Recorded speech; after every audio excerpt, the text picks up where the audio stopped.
আগাছাকে আমাদের ছাদ বাগানের কাজে লাগাতে হবে, আর সেই নিয়েই থাকছে আজকের ভিডিও। নমস্কার বন্ধুরা, আমি এভারগ্রিন এলিগেন্ট এশা, আমার চ্যানেলে সবাইকে স্বাগতম। আজকে আমি যে টপিকটা নিয়ে আলোচনা করব সেটা হলো যে বাড়ির আনাচে কানাচে প্রচুর জঙ্গল দেখা যায়, আর আমাদের ছাদ বাগানের টবের মাটিতেও প্রচুর আগাছার সৃষ্টি হচ্ছে। সেগুলোকে আমরা কিভাবে কাজে লাগাতে পারি? এই বর্ষাই হচ্ছে সেই সুবর্ণ সুযোগ। সেই সুযোগটাকে আপনারা কিভাবে কাজে লাগাবেন, আর আমি এখন আপনাদের দেখাবো যে আমি কি করছি এবং কেন করছি, এগুলো করার দরকারটাই বা কী আছে। এই জঙ্গল, আগাছা, ঘাসপালা, এগুলোকে কি সত্যি আদৌ কাজে লাগানো যায়? ছাদ বাগানি আমরা যারা আর কি ছাদে কাজ করি, আমরা তো প্রতিনিয়তই এই ঘাসগুলো পাই।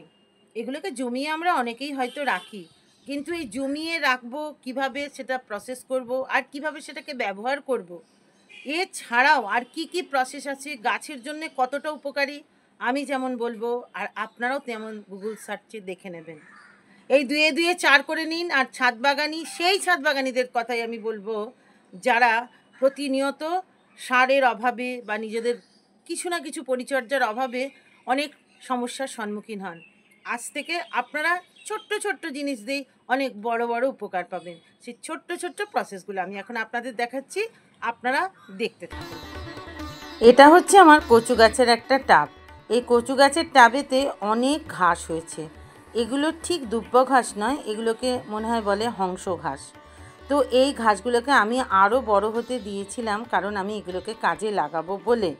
আর এই আগাছাগুলো আমাদের টবের মাটিতে বিশেষভাবে হয়ে থাকে এই বর্ষাকালে। এগুলোকে প্রথমে তুলে আমি পরিষ্কার করে নিচ্ছি। বর্ষার জলে একদম হৃষ্ট পুষ্ট বলিষ্ঠ হয়ে গেছে। তো এগুলোকে তুলে নিই, কচু গাছগুলোকে আলাদা করে নিই। কচু গাছগুলো আবার আমি পরে পুঁতে দেব, কিন্তু এখন আগাছাগুলো পরিষ্কার করে নিই। উপঘাসের উপকারিতা আমি আপনাদের এখন একটু ছোট্ট করে বলছি। গাছের জন্য কেমন লাগে, গাছের যে আমাদের যে সবুজ যে ক্লোরোফিল, সেই ক্লোরোফিলের ঘাটতি পূরণ করবে। আর কি করবে? গাছের ফসফরাস, ক্যালসিয়াম সব কিছুর ঘাটতি পূরণ করে এই দুব্ব ঘাস। তো ছাদ বাগানের উপযুক্ত করতে হবে আমাদের এখন। আমরা আর কি কি পেয়ে থাকি? ম্যাঙ্গানিজ, ক্যালসিয়াম, সব কিছুরই ঘাটতি আমরা পূরণ করব। আর মানুষ যদি এটাকে গ্রহণ করে কিভাবে খাবে? এক মুঠো দুব্ব ঘাস আপনারা তুলবেন, একদম পরিষ্কার, এখন বর্ষাকালে পাওয়া যায়। হ্যাঁ, দুব্ব ঘাসই তুলবেন। তুলে তার সাথে দুধ মেশাবেন অল্প পরিমাণে, 1-2 চামচ মিশিয়ে, তারপর একটু জল দিয়ে পাতলা করে প্রতিদিন সকালে সেবন করবেন। দেখবেন রূপ, সৌন্দর্য, চুল গজাবে, দেহের চাকচিক্য থেকে শুরু করে দুর্বল গা বমি ভাব সব কিছু কেটে যাবে 15 দিন খেলেই। শরীর একটা আলাদা তেজস্বিতা অনুভব করবে। যারা ভিডিও টেনে টেনে দেখেন তারা কিন্তু একটা ভিডিও দেখে প্রশ্ন করেন। আপনাদের কাছে অনুরোধ, আপনারা ভিডিওটা যদি পুরোটা দেখার ইচ্ছা থাকে সেই মনোভাব নিয়েই ভিডিও দেখবেন। এটা নিশ্চয়ই উপকারে লাগবে। আমি সব সময় চাই আমার প্রকৃতি বাঁচুক। আমি চাই ছাদ বাগানি যারা কম খরচে বাগান করতে চান, হাতের কাছে পড়ে থাকা ফেলে দেওয়া জিনিস দিয়ে তারা উপকৃত হন। যারা অর্থ খরচ করে বাগান করতে পারেন অবশ্যই করবেন, কিন্তু যারা পারেন না অর্থের অভাবে, আমি তাদের জন্যেই সবসময় এই জিনিসগুলো ভেবে থাকি। দেখুন এতটা কাটার পরেও এখনও কত রয়েছে, তাহলে কী পরিমাণ হয়েছিল। তাহলে এগুলোকে কি ফেলে দেওয়া যায়? না, কখনোই যায় না। তো আমার এখন কাটা হয়ে গেল, কতটা হয়েছে, তবে আর একটু কুচো কুচো করলে হতো। হ্যাঁ, এই অ্যালোভেরা দিয়ে আমি কি করব, মাটির সাথে কি করব, আর ঘাসগুলোকে দুটো প্রসেসে আমি ভাগ করে দেখাবো। একটা হচ্ছে এই প্রসেস যেটা আমি এখন জলে দিচ্ছি, জলেতে দেব। এটা একটা কলসি, আপনারা না কলসি না, এটাকে বলে হাঁড়ি। হাঁড়ির মধ্যে 2 মুঠো পরিমাণ দিয়ে দিলাম। এরপর এর সাথে আমি দেব কিছুটা অ্যালোভেরা। আপনারা 1-2 অ্যালোভেরার পাতা দেবেন, একটু আধটু কম বেশি হলে কোনো অসুবিধে কিচ্ছু হবে না। মোদ্দা কথা হলো অ্যালোভেরা আর এই কুচো কুচো করে কাটা দুব্ব ঘাসকে জলের মধ্যে দিতে হবে। আমার তো এটা বৃষ্টির জল, যে বৃষ্টির জল ধরে রাখতে পারেন না তাহলে কি তিনি বানাবেন? না, অবশ্যই বানাবেন। আপনার ছাদে যে নর্মাল ওয়াটার আছে তাতেই বানাবেন। আমি বৃষ্টির জল ধরে রাখি বলে বৃষ্টির জলের সাথে দিচ্ছি। আর আমার পাক জলের ড্রামে তো সবসময় বৃষ্টির জলই ধরা থাকে। তো আমার এখন এটা দেয়া হয়ে গেল। এর পরবর্তী ক্ষেত্রে আমাদেরকে কি করতে হবে, এটাকে আমাদের পচতে দিতে হবে বেশ কিছুদিন ধরে। তো আমরা এটাকে এখন একটা ঢাকা দিয়ে দেব। ঢাকা দিয়ে আমরা অন্তত 1 সপ্তাহ বাদে খুলে দেখব এটার কি পরিস্থিতি হচ্ছে। যখনই আপনারা মনে করবেন যে এখান থেকে নিয়ে জল দেব, তা কিন্তু পারবেন না। এটা অন্তত মিনিমাম কিছুদিন যাবে, তারপর ভালোভাবে পচবে, ডিকম্পোস্ট হবে, তবে তো আমরা এটা কাজে লাগাবো। আর এর সাথে আমি দিয়ে দেব একটু সামান্য পরিমাণের ভেলি গুড়। আপনাদের হাতের কাছে আখের গুড়, ভেলি গুড় যা থাকে আপনারা দেবেন। তারপর এটাকে ভালোভাবে নাড়িয়ে রেখে দেবেন। ঠিক 1 সপ্তাহ পর থেকে অল্প অল্প পরিমাণ জল নিয়ে দেবেন, 10:1।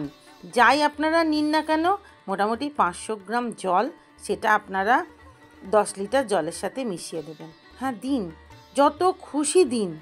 আর এটা হচ্ছে আর একটা, যেটা আমি তৈরি করছি, দুব্ব ঘাসের ওপর আমি মাটি দিচ্ছি, যেটা খুব অতি সহজেই তৈরি হয়ে যাবে আপনাদের ছাদ বাগানের একটা আদর্শ মিক্সড সারি বলুন আর গাছ বসানোর জন্য মিডিয়াই বলুন, যাই করুন না কেন, জিনিসটাকে ডিকম্পোস্ট করতে হবে। এটা হচ্ছে সব কথার বড় কথা।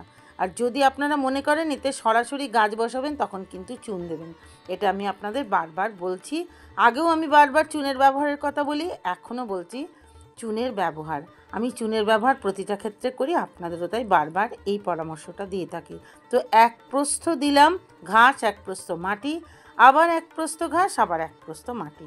এইভাবেই কিন্তু আপনারা তৈরি করবেন। এই যে টাবটা নিন বা আপনারা কোনো মাটির টব নিন, যাই নেন না কেন, তাতে কিন্তু আপনাদের চেপে ঠেসে একদম এটাকে ভর্তি করে দিতে হবে। তো আমি আস্তে আস্তে দিচ্ছি, আপনাদের তো জিনিসটা বোঝাতে হবে, তাই আমি এভাবে দিতে দিতে একটা ভর্তি করে ফেলবো। এবার এর সঙ্গে কি দেওয়ার থাকে, সেটা হচ্ছে পেঁয়াজের খোসা দেব। পেঁয়াজের খোসাটা অপশনাল, আপনারা দিতেও পারেন নাও পারেন। আমার তো সবসময় পেঁয়াজের খোসা জমানোর একটা কী বলবো বাতি কি বলতে পারেন, তাই পেঁয়াজের খোসা আমি সবসময় রেখে দিই। সব কিছুর সাথে পেঁয়াজের খোসা মিশিয়ে দেবো আমি। সে আমার কাছে আর কিছু থাক বা না থাক, পেঁয়াজের খোসা সবসময় পাওয়া যাবেই যাবে। তাই সব কিছুতে 1 মুঠো 2 মুঠো করে পেঁয়াজের খোসা দিয়ে দিই। আর দেব ডিমের খোসা। এবার পেঁয়াজের খোসা, ডিমের খোসা যদি না থাকে, আপনারা কিন্তু এমনি মাটির সাথে দিতে পারেন। মানে মোদ্দা কথা হলো, এটাকে আমাদের ডিকম্পোস্ট করতে হবে। তো আমার কাছে যখন পেঁয়াজের খোসা, ডিমের খোসা ছিলই, আমি তখন জিনিসটাকে আরেকটু জোরালো করে দিই, কেননা শীতের মাটি প্রস্তুতের সময় আমাদের প্রচুর কাজে দেবে। আমি সার হিসেবে গাছের গোড়ায় দিতে পারি, কিংবা ধরুন আমার কোনো টবের দরকার পড়লো যে মাটির নেই, তখন আমরা এই পুরো এটাকেই আরও অন্য মাটির সাথে মিশিয়ে ব্যবহার করতে পারবো। খুব সুন্দর একটা আদর্শ মিডিয়া তৈরি হবে। এছাড়াও আপনারা যারা পারবেন না, এরম পাঁক জলের ড্রামেতেও দিয়ে দিতে পারেন। অবশ্যই পাঁক জলের ড্রামে দেবেন, এখানেও অ্যালোভেরা দিতে পারেন। তো সব মিলেই একটা সুন্দর খাবার প্রস্তুত হলো। আপনাদের একটা ছোট্ট কথা বলি, আপনারা কিন্তু অবশ্যই ছাদ বাগানে প্রত্যেকে অ্যালোভেরা লাগান। আমি দেখছেন কত অ্যালোভেরা লাগিয়েছি। কেন এত অ্যালোভেরা লাগাতে আপনাদের বলছি, আমি অ্যালোভেরা নিয়ে যখন আপনাদের ভিডিও দেব, অ্যালোভেরাকে কি কি কাজে লাগানো যায়, তখন আপনারা বুঝবেন যে অ্যালোভেরা লাগানোর কি গুণ। এবার আমি কচু গাছটা লাগিয়ে ফেললাম, আমার তো দুধ কা দুধ পানি কা পানি হয়েই গেল। এদিকে আমার ঘাসও আমি পেয়ে গেলাম, দেখুন এখনও কত ঘাস রয়ে গেল। আর ওদিকে আমার কচু গাছ আবার যথাস্থানে বসে গেল, টাবও আমার পূর্ণ হয়ে গেল। সহজ সরল ঘরেলু উপায়ের কথা বলি। আহামরি ছাদ বাগান কারা করবেন, যারা পারেন তারা করবেন, আর যারা পারেন না, আমার দেখানো পদ্ধতিতে যদি আপনারা চলেন, আশা করি প্রত্যেকেই উপকৃত হবেন।